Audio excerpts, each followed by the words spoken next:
远处的大楼上只是隐约出现了一丝反光，正在演讲的总统候选人便立刻意识到自己已被狙击手锁定，但智商超过1000的他却依旧表现得风淡云轻，不仅没有停下自己的演讲，甚至还用公式心算出了与杀手之间的距离以及子弹的运行轨迹。随着子弹破膛而出，候选人却只是向右微倾，故意让子弹打中了自己的左臂，因为只有这样做，才能彻底的改变总统选举的结果。然而，就是这样一位智商超高的总统候选人，2年之前还只是一个名不见经传、每天都在为房租发愁的三流作家，不仅结婚1个月，妻子就将他彻底抛弃，就连现任女友也因为看不到希望而选择了分手。可就在他的人生彻底陷入谷底之时，在街上不期而遇的前任小舅子却彻底改变了艾迪的命运轨迹。看着前任姐夫一脸落魄的样子，沃恩便从口袋中掏出了一枚神秘的小药片。他告诉艾迪，这是一颗刚刚通过试验的独家药品，可以快速的将大脑潜能开发到100%。但艾迪却对他的话不以为然，因为他知道沃恩从小就是一个瘾君子，这种透明小药片很有可能只是一种新型毒品。艾迪原本并不准备亲自尝试，可当他遇到了喋喋不休向他催讨房租的女房东，便毫不犹豫地把他当作逃避现实的工具一口吞了下去。怎料下一秒，一股强劲的电流便光速穿透了他大脑内的每一条神经，艾迪瞬间就如同盲人复明一般，仅通过房东身上的几处细节，便立刻断定他只是因为毕业论文卡壳才把他当成了出气筒。更神奇的是，艾迪只是瞥了一眼女房东的书角，便瞬间想起自己大学时曾看过同一本书，并且还一字不差地记起了书中的全部内容。上一秒还对他恶言相向的女房东，眨眼之间就变成了他的迷妹。艾迪利用这些莫名其妙蹦出来的知识点，不但轻松解决了女房东论文的所有问题，还彻底搞定了女房东本人。激战过后，看着早已一片狼藉的家，依旧精力充沛的艾迪随即便开始了打扫子，不一会儿就将自己的狗窝打扫成了样板间。可直到此时，他的大脑却依旧十分活跃，于是他赶紧坐在了电脑前。神奇的事情发生了，之前一天都蹦不出3个字的他，竟然思如泉涌，下笔如神，短短1个晚上就写出了之前1年都无法完成的稿件。可当他第2天醒来，尝试着思考同样的问题，却发现脑子已经不再灵光，仿佛一夜之间就被重新打回了原形。好在昨天晚上写的稿子还在，于是艾迪随即就将稿子交到了出版社。结果等他刚一到家，总监请求见面的电话便纷至沓来。但就在艾迪欣喜若狂的同时，一股强烈的焦虑感却突然涌上了心间。如果要继续写出剩下的情节，那么现在的当务之急就是搞到更多的神药。看到这里，我已经忍不住要跟在探探上认识的女生去分享这部电影了。夏天正是谈恋爱的季节，探探上的女生类型很多，信息资料也很靠谱，兄弟们赶紧去试试吧。于是艾迪便循着名片上的地址找到了沃恩的公寓，可开门后才发现小舅子竟然早已被人一枪爆头。可就在他躲在墙角准备报警之时，散落在桌子上的药片却突然引起了他的注意。艾迪立刻意识到小舅子被杀一定与神药有关，也许凶手并没有将神药带走。于是他立刻戴上手套，随即便在一片狼藉的公寓内开始了翻找。终于在烤箱底部的夹层中发现了整整一大包的透明药片，而神药在手的艾迪从此之后便彻底开了挂。4天写完了剩余的小说，3天完全精通了钢琴，随便听上2句就能完全掌握一门外语，甚至利用数学算法在牌桌上也能赢得盆满钵满。这突如其来的改变不仅帮他俘获了一众美女的欢心，还迅速让他的交际范围来到了金字塔的顶层。很快艾迪就意识到，要想真的实现阶级跨越，他必须首先赚到更多的钞票。于是他立刻找来身边所有的金融书籍，将精力全部投入到了股市。在神药的助力下，2天之内他就赚到了7500美金，但这样的赚钱速度根本就无法达到预期。于是他直接用100%的利息从地下钱庄借到了10万美元的本金。随后他利用这笔启动资金，仅1周之内便从这个史诗级的大熊市中净赚了200万美元。这让艾迪不仅重新赢得了前女友的芳心，还成功得到了与华尔街巨鳄老罗共进午餐的机会。而神药的助力让他在老罗面前大放异彩，短短几分钟之内便迅速得到了大佬的肯定。老罗不但用自己的专车亲自送艾迪回家，还将厚厚的一沓并购文件交到了他的手中。而艾迪也不负众望，粗略地看了几页，便迅速发现了其中存在的问题。 All right, you get your shot. Meet me tomorrow at the St. Regis at 10 and tell me how the gutsy little schmucko needs a ride home and restructure these deals. And you better be prepared. I'm at your disposal. 得到机会的艾迪并没有直接回家，而是漫步街道，憧憬起了美好的未来。可就在这时，艾迪的意识却突然恍惚了起来，就连记忆也变得极其的跳跃。他不但无法记起自己是什么时候穿越了10条街区，就连眼前的一切都恍如梦境。梦中他不但与一位金发美女打了扑克，还依靠模仿电影中李小龙的格斗技巧，轻松地干翻了几个向他挑衅的壮汉。而等艾迪彻底恢复意识，时间已经不知不觉来到了第2天早上。他这才想起自己中午就要向老罗汇报并购案的建议。艾迪迅速拿出了那一摞厚厚的文件，随后便习惯性地打开了存放药片的铁罐。不料铁罐此时却早已见底，艾迪只好尝试在没有药物的情况下研究文件，但天亮的数据对此时的他来说完全就如同天书一般。没有办法，艾迪只好硬着头皮赶往了会面的地点。老罗让他发表一下自己对收购目标公司老板老白的看法。此人2年前还没有进入过福布斯排行，没想到短短2年时间就成为与他比肩的金融巨头。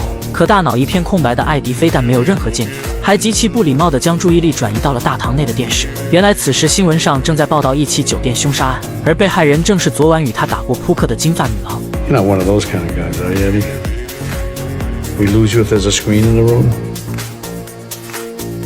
These are tectonic plates that are shifting right under us. Pardon me 1 second. 顿时觉得胃中翻江倒海的艾迪立刻冲出了酒店，下一秒顾不上与老罗的会面，惊慌失措的艾迪便独自返回了家中。不料刚一进门，便收到了前妻发来的留言。听到留言内容与小舅子的神药有关，艾迪便立刻回拨了电话，与前妻约定在餐厅见面。心神不宁的他随后便翻出了小舅子的电话本，他想从其他买家那里得到更多关于神药的信息。可当艾迪逐一拨通了电话本上的号码，上面的人不是已经去世，就是正在医院进行抢救。艾迪彻底慌了，他拨通了最后一个电话，不料自己身旁竟然响起了铃声。艾迪突然想起，他就是最近一直跟踪自己的那个人，难道他就是杀掉小舅子的凶手？顿感不妙的他立刻挂掉电话，随后便一瘸一拐地起身离开。不料发现身份被识破的秃头男竟然全速追了过来，艾迪只好强行跑进了逆向的车道，趁着交通事故堵塞了道路，迅速跳上一辆路过的出租车逃离了现场。随后他便马不停蹄赶到了与前妻约定的饭店。可让他意想不到的是，昔日风华绝代的前妻俨然变成了一位老妪。原来他在2年之前就已经服用过这种神药，而当他得知服过药的人相继死去之后，便停止了继续服用。可随后问题便接踵而至，他不但接连生了好几场大病，就连精神也无法集中超过10分钟。2年来，他每天都要承受头痛与呕吐的折磨，俨然已经变成了一个废人。临走之时，前妻警告艾迪一定要彻底摆脱药物的依赖，否则头痛呕吐也仅仅只是一个开始，但是直接停药很可能引发猝死，因此只能慢慢的减少服用的剂量。于是当精疲力尽的艾迪来到自家楼下，这才小心翼翼地拿出了身上的最后一颗药片，不料竟然遇到了上门催债的光头男。原来今天就是约定还款的日子，可还没来得及解释，就被他一拳击倒在地，就连手上的药片也被他抢了过去。以为这是某种新型毒品的光头男毫不犹豫便吞了下去。无计可施的艾迪只好拖着虚弱不堪的身体到银行取出了所有的欠款。可由于长时间没有服用药片，艾迪的身体也早已到达了极限。他挣扎着赶到了女友安娜的办公室，刚一见面便因为体力不支倒在了地上。原来为了安全起见，艾迪便将一半的药片藏在了安娜的家中。可当安娜取回药片搭车返回之时，却突然发现之前追击过艾迪的秃头男一直在跟踪自己。看着逐渐逼近的秃头男，安娜只好强行跳车，全速跑进了隔壁的公园。关键时刻，安娜机智地向路过的2位彪形大汉发出求救。He followed me from my building. I don't know him. Please. Yo, buddy, let's leave her alone. 不料秃头男非但没有停下脚步，反而掏出了藏在身上的尖刀。就这样，短短几秒钟的功夫，2位试图英雄救美的壮汉变成了秃头男的刀下亡魂。安娜见状只好继续逃离，她躲入附近的一座假山，随后便悄悄给艾迪打去了求救电话。得知对方杀掉了2名路人之后，艾迪便立刻要求安娜吞下1枚药片。看着逐渐逼近的杀手，走投无路的安娜只好将1枚药片吞了下去。就像艾迪经历过的那样，转瞬之间，周围所有可以用于防身的工具便全都进入了安娜的视野。几秒钟之后，感官全面强化的安娜便迅速谋划好了逃跑的路线。她全速快跑翻越了溜冰场的围栏，随后便飞檐走壁进入了溜冰场内部，接着又脚踏着1尺高的高跟鞋，快速找到了启动前就锁定的小女孩。就在秃头男接近自己的一瞬间，安娜利用小女孩脚下的冰刀精准地割伤了她的脸颊。半小时后，再次吃到药片的艾迪便迅速恢复了之前的状态。可得知了真相的安娜却异常的失望，因为她知道眼前的这个男人根本就不是真正的艾迪。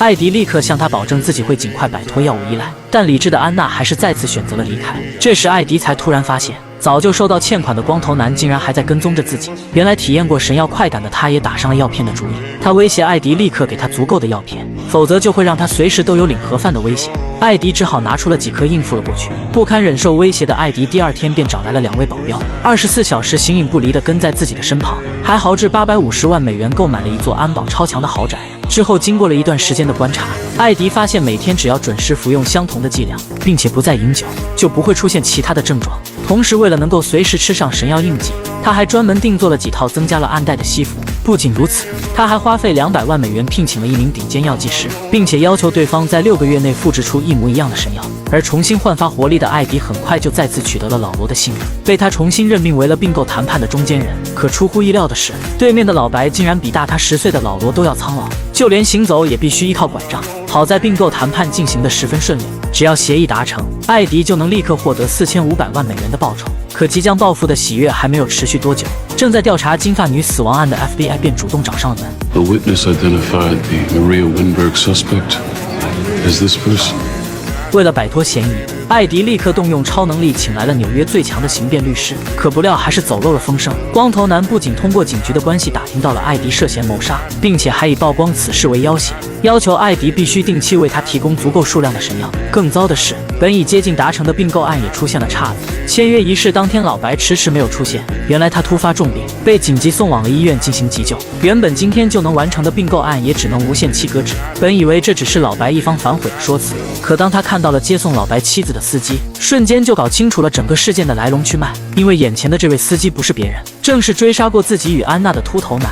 原来老白跟自己一样，也是靠吃药才有了现在的地位，而这也意味着秃头男很可能就是杀死沃恩的真正凶手。他原本计划干掉沃恩之后拿走他所有的存货，不料拆家之后没有搜到任何药片，于是最后出现在沃恩公寓的艾迪便成为了他的跟踪目标。艾迪没有返回，而是马不停蹄地赶往了警局，因为他要跟其他嫌疑人一道接受目击证人的指认。幸好高薪请来的律师足够的老练，他找来参与指认的人不论种族、身材还是衣着，都与艾迪足够的相似。目击证人最后竟然完全没有将注意力放在他的身上。指认结束，艾迪便迅速返回了老罗的办公室。怎料此时的老罗却面色凝重，因为他们高度保密的并购谈判竟突然登上了新闻的头条。由于刚才无缘无故消失的缘故，就连老罗也开始怀疑是艾迪故意走漏了风声。可面对他的质问，艾迪此时却直挺挺地愣在了原地，完全无法回应。他这才意识到自己已经错过了吃药的时间，于是他立刻冲进了卫生间，准备吃一片藏在暗兜内的药片应急。结果翻了一通，原本藏在暗兜中的药片竟然全都消失不见。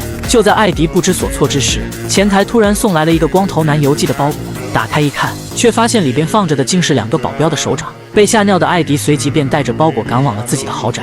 刚一到家，他便在电视上看到了老白去世的新闻。艾迪这才惊讶地发现自己重金聘请的律师竟然一直都是老白的私人法律顾问。他这才想起只有律师在警局接触过自己的外套，原来他早就掉进了对方设置的陷阱。就在这时，光头男也已经带着2名手下赶到了门外，反正自己已经断药，随时都有可能猝死，与其留在原地被光头男大卸八块，还不如选择一个痛快的死法。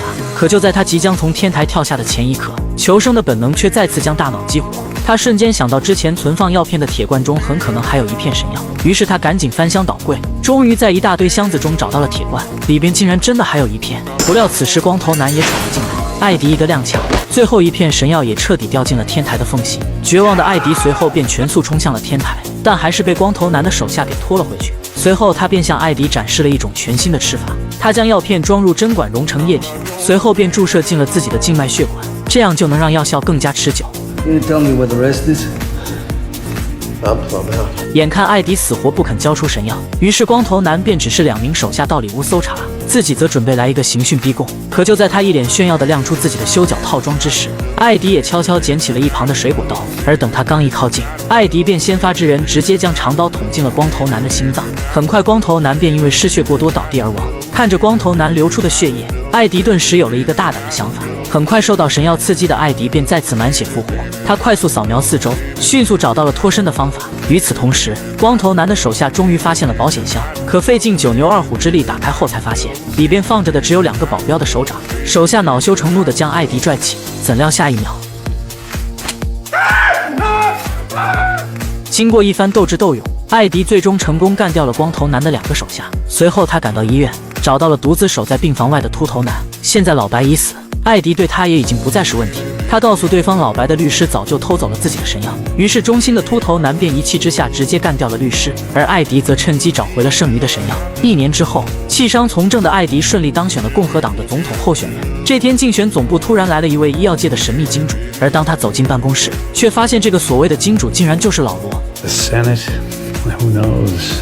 Everything's a technicality from here on in, isn't it, Eddie? I think we both know where it's headed, if you can maintain. 原来收购了医药公司之后，老罗也知晓了艾迪的秘密。他威胁艾迪必须满足自己的要求，否则就将永久关闭为他提供药品的实验室。 And in return, I do what? Get a little advice, maybe. I won't be bothering you much at first. And later, what are you going to be bothering me with? Given where you're heading, some of our ideas are a bit ambitious, but hey, I think they're achievable. 王牌在手的老罗以为艾迪会乖乖就范，没想到艾迪竟然直接表示了拒绝。 I have no idea what kind of enemy I That van's going to rear in that taxi. What? The driver's distracted. He's texting. He's going 30 miles an hour. He's 60 feet to stop. He doesn't have room. What? 此时，艾迪的大脑早已强大到可以洞穿一切。随后，他只是轻轻地触摸了一下老罗的胸口，他便迅速猜到老罗患有扩张性心脏病，这让老罗瞬间变得哑口无言。 You know, you should really be glad about this. Because me working for you, you'd end up as my bitch. 老罗只好默默地登上了汽车。他已经知道自己彻底输掉了这场竞赛。原来艾迪早就找到了一个新的解决方案。经过对药品的改良与修正，不仅完全克服了药品的副作用，还让大脑的开发达到了一个新的阶段。而他现在的目标也不仅仅是在华尔街与老罗争雄，下一步他就要竞选总统，彻底改变整个国家的历史走向。